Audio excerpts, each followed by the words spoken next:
Hello everyone, welcome to commerce spotlight by GRF Adda. मैं हूं आपकी एजुकेटर काजल और मैं स्वागत करती हूं आप सबका आज के इस सेशन में। तो आज का जो हमारा सेशन है वो बहुत इंपॉर्टेंट टॉपिक के ऊपर है। एग्जाम में ये इतनी बार रिपीट होता है, यानी कि अगर आपने प्रीवियस ईयर पेपर एनालाइज किए हैं तो आपने इस कॉन्सेप्ट से, या कॉस्ट ऑफ डेट हो गया, कॉस्ट ऑफ प्रेफरेंस शेयर हो गया, इस कॉन्सेप्ट से एक क्वेश्चन ज़रूर देखा होगा। तो ये इतना इंपॉर्टेंट टॉपिक है, अगर एग्जाम के पॉइंट ऑफ व्यू से, तो प्रिपरेशन के पॉइंट ऑफ व्यू से भी आपको इसको इनकॉर्पोरेट करना चाहिए। ये उन टॉपिक्स में से है जो अगर आपने कोई लिस्ट बना रखी है कि मुझे ये सब करके जाना है और ये सब मैं छोड़ भी सकती हूँ या सकता हूँ, तो ये कॉस्ट ऑफ प्रेफरेंस शेयर उन टॉपिक्स में होना चाहिए जिसे आप ज़रूर ज़रूर ज़रूर करके जाएंगे। इसे छोड़ने का कोई सवाल नहीं आता है। तो आज मैं आपको इसके फॉर्मूलाज बताऊंगी जो बेसिकली आपको हेल्प करेंगे क्वेश्चन सॉल्व करने में। तो बहुत कन्फ्यूजन रहता है, लेकिन आई होप आज की क्लास के बाद आपका ये कॉन्सेप्ट एकदम क्लियर हो जाए और आप किसी भी तरीके का सवाल इस टॉपिक से आया हुआ कवर कर सके, अटेम्प्ट कर सके, वो भी सही। तो अगर हम बात करें तो आपको दो केसेस में देखने को मिलता है, एक रिडीमेबल और दूसरा इररिडीमेबल।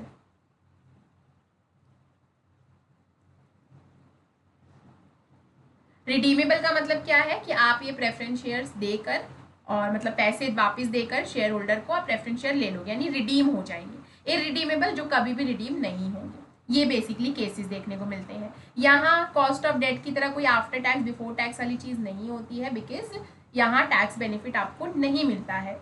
ये टैक्स देने से पहले इसके ऊपर काम कर लिया जाता है।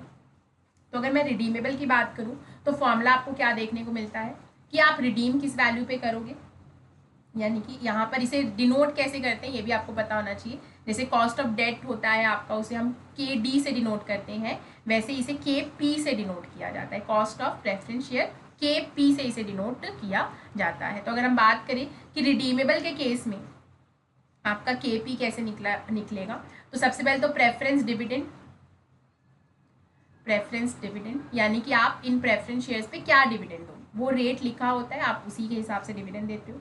प्लस में क्योंकि रिडीम होंगे एक दिन, तो रिडीमेबल वैल्यू क्या है, नेट प्रोसीड्स कितने, आपको कितना पैसा मिलेगा भाई, ठीक है, ये शेयर इशू करके, अपॉन में नंबर ऑफ ईयर्स, कितने साल के लिए आप ये शेयर रिडीम, मतलब कितने साल बाद रिडीम करोगे, और अपॉन में हो जाता है आपका रिडीमेबल वैल्यू और नेट प्रोसीड का एवरेज। सारी वैल्यू को परसेंटेज में चेंज करने के लिए हम 100 से मल्टीप्लाई भी करते हैं। अगर आपको नेट प्रोसीड्स नहीं, मार्केट प्राइस दे रखा है, तो आप मार्केट प्राइस लेते हो, ठीक है। ऐसे इररिडीमेबल का केस होता है जहां हम बात करते हैं again dividend, preference dividend, upon में आ जाता है यहाँ पर आपका नेट प्रोसीड्स या मार्केट प्राइस। ये आप क्या आ गया, केपी का वैल्यू। अच्छा, नेट प्रोसीड्स कब यूज करते हैं और मार्केट प्राइस कब यूज कर सकते हैं, ठीक है, कब यूज किया जाता है, तो अगर आपने नया इशू किया है, अगर आपके न्यू इशू है, यानी आपने पहली बार इस टाइप के प्रेफरेंस शेयर इशू किए हैं, तो उस केस में आप नेट प्रोसीड्स लेते हो। लेकिन अगर आपने पहले से ही ऐसे इस क्लास के शेयर्स इशू कर रखे और आप दोबारा इशू कर रहे हो, ठीक है, तो उस केस में हम मार्केट प्राइस लेते हैं। ये भी आपको पता होना चाहिए। अगर कोई न्यू इशू है तो नेट प्रोसीड्स, और एग्जिस्टिंग इशू है तो मार्केट प्राइस लिया जाता है। बस ये दो फॉर्मूलाज आपको पता होने चाहिए, चाहे हम रिडीमेबल की बात करें या इररिडीमेबल की बात करें। इसके अलावा आपको किसी फॉर्मूले की ज़रूरत नहीं है, ठीक है। तो एक क्वेश्चन करके देखते हैं। ये आपके सामने क्वेश्चन है। क्वेश्चन कह रहा है कि कंपनी ने 100 रुपये के प्रेफरेंस शेयर्स जो है 90 रुपये में इशू किए, यानी ये हो गया उसका फेस वैल्यू, लेकिन ये क्या हो गया उसका नेट प्रोसीड। डिविडेंड रेट था 12%, यानी 12% के हिसाब से देंगे। किस पे देते हैं, फेस वैल्यू पे। शेयर्स जो है एट पार रिडीम होंगे, यानी कि 100 रुपये का शेयर 100 रुपये में ही रिडीम होगा 10 साल के बाद। फ्लोटेशन कॉस्ट आई है 5%। फ्लोटेशन कॉस्ट हमेशा आपके फेस वैल्यू की होती है, ये भी आपको पता होना चाहिए।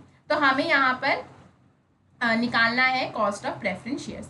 तो हमें दिख रहा है कि भाई रिडीम हो जाएंगे 10 साल बाद, यानी कि यहाँ पर मैं रिडेम्पशन वाला फॉर्मूला लगाऊंगी। ओके, तो फॉर्मूला क्या था आपका रिडीम होने का, ठीक है, कि आपका प्रेफरेंस डिविडेंड क्या है, प्रेफरेंस डिविडेंड क्या है, मैं इसे शॉर्ट में पीडी लिख रही हूँ, प्लस में रिडीमेबल वैल्यू क्या है, माइनस में नेट प्रोसीड्स, और अपॉन में नंबर ऑफ ईयर्स। अपॉन में रिडीमेबल वैल्यू प्लस में नेट प्रोसीड्स अपॉन में 2, दैट इज एवरेज ले लेते हैं इसका।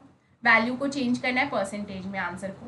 तो बस प्रेफरेंस डिविडेंड कितना है हमें दे रखा 12%, किसका 12%, 100 रुपये का, तो 12 ये आ जाएंगे, प्लस रिडीमेबल वैल्यू, ठीक है मैं इसे पीछे ही लिख देती हूँ बेटर होगा, 12 प्लस में रिडीमेबल वैल्यू उन्होंने कहा है कि भाई एट पार हम लोग रिडीम करेंगे, यानी 100 रुपये की चीज़ 100 रुपये में ही देंगे, तो रिडीमेबल वैल्यू हो जाएगी 100, माइनस में नेट प्रोसीड। नेट प्रोसीड्स क्या है, यहाँ पर बोला है भाई 90 रुपये में मैंने इशू किया है, तो 90 मेरा नेट प्रोसीड हो गया, साथ में 5% फ्लोटेशन कॉस्ट भी है, तो एक तो 100 रुपये का शेयर 90 में जाएगा, प्लस 5 रुपये का फ्लोटेशन कॉस्ट भी होगा, तो यानी कि एक्चुअल में मेरे नेट प्रोसीड्स कितने हैं 85। ओके, आई होप समझ गए कि 85 कैसे आया है। नंबर ऑफ ईयर्स क्या है 10 दे रखे हैं, 10 साल बाद हम इसे वापस करेंगे, रिडीम करेंगे, तो ये हो गया। अगेन हम नीचे ले तो आपका आ जाता है redemption value that is 100 plus में net proceed that is 85 upon में इसका एवरेज यानी कि 2, परसेंटेज को चेंज करना है हमें 100 में और परसेंटेज में वैल्यू को। अब इसे सॉल्व कर लो तो 12 प्लस में 100 में से 85 गया 15 अपॉन में 10 आ जाएगा आपका 1.5। अगर मैं यहाँ करूँ तो ये आएगा 185 अपॉन में 2, तो 2 से डिवाइड करें तो 2 9 18, 2 2 4, तो ये आ जाएगा आपका 92.5। अब इसे करें तो ये 13.5 अपॉन में 92.5 होगा। अगर हम इसे परसेंटेज में चेंज करें तो आपकी वैल्यूज आ जाएंगी 13.5 डिवाइडेड में 92.5 मल्टीप्लाई में 100, तो ये आपका समवेयर अराउंड 14.5% आएगा परसेंटेज में अगर हम बात करें तो आई होप समझ गए कि फॉर्मूला अप्लाई कैसे करना है, क्योंकि फॉर्मूला समझना बहुत ईजी है, आप 2 बार 4 बार याद करोगे याद हो जाएगा, लेकिन अप्लाई करना बहुत इंपॉर्टेंट होता है क्योंकि वहीं पर आप आकर अटक जाते हो।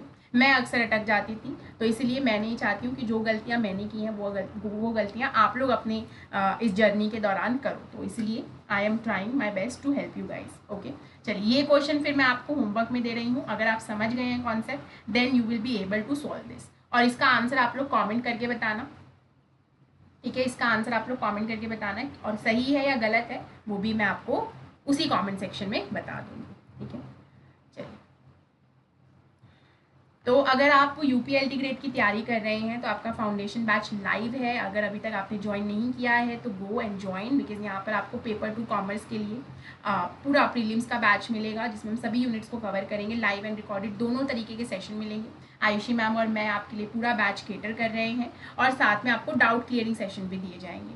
और अगर आप यूजीसी नेट दिसंबर अटेम्प्ट की तैयारी कर रहे हैं तो आपका प्रीमियम 2.0 बैच रनिंग है, लाइव है, अभी भी देर नहीं हुई है, यू कैन स्टिल ज्वाइन, और बहुत सारे एडिशनल बेनिफिट्स भी आपको इस बैच में देखने को मिलेंगे। आप इन ऑफिशियल हैंडल्स के थ्रू JRF अड्डा के साथ जुड़ भी सकते हो, कम्युनिकेट कर सकते हो, और सभी तरीके की अपडेट्स भी आपको इन चैनल्स के थ्रू मिलती रहेंगी। चैनल को अगर अभी तक आपने लाइक सब्सक्राइब नहीं किया है तो प्लीज़ कीजिए, बिकॉज एज एन एजुकेटर वही हमारे लिए मोटिवेशन फैक्टर होता है।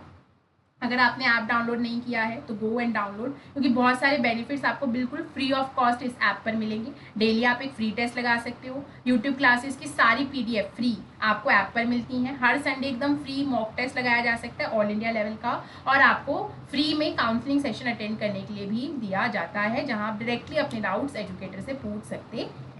तो आई होप आपका कॉस्ट ऑफ प्रेफरेंस शेयर का जो इशू था वो अब सॉल्व हो गया होगा, और अब आप सभी तरीके के सवाल इस टॉपिक से कवर कर पाएंगे।